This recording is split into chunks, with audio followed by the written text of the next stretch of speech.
Le pionnier américain du rock et de la country Don Everly, du duo Everly Brothers, est mort, a annoncé dimanche le Country Music Hall of Fame, le qualifiant un des artistes les plus talentueux et ayant eu le plus d'impact dans l'histoire de la musique populaire.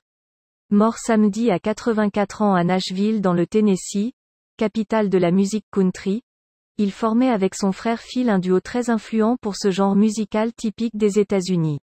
La cause de son décès n'a pas été communiquée.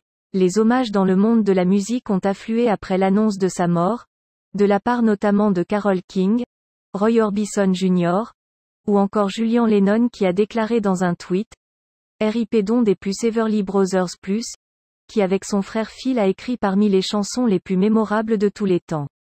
Don avait survécu à son frère Phil, décédé en 2014 à 75 ans. Le duo a enregistré son premier disque en 1957, chantant en chœur des mélodies de musique country de leur Kentucky natal mêlées de rock.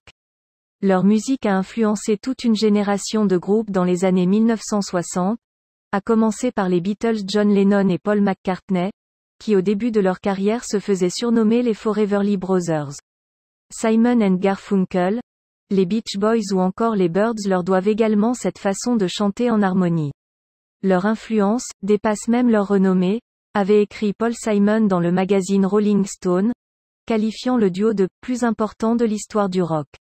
Chevelure gominée, fine cravate, les deux frères cultivaient au début de leur carrière un look de garçon sage et ont débuté leur carrière à Nashville, la mecque de la musique country. Ils percent à 18 ans, en 1957, avec Bye Bye Love. Une de leurs chansons, Made to Love, sera reprise en 1962 par Claude François, qui en changera les paroles, sous le titre « Belle, belle, belle ». Mais la suprématie des Beatles dans les années 1960 a eu raison du succès des Everly Brothers, qui sombrent dans la drogue et l'alcool et s'affrontent de plus en plus souvent hors scène. En 1973, le duo éclate en plein milieu d'un concert dans le sud de la Californie, pour ne se reformer qu'en 1983 à l'occasion d'un concert au Royal Albert Hall de Londres. Les frères ont produit 2 albums dans les années 1980 et joué quelques concerts dans les années 1990, mais en restant des étrangers l'un pour l'autre.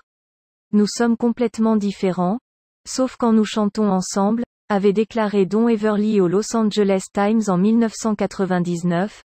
Je suis un démocrate libéral, il est assez conservateur.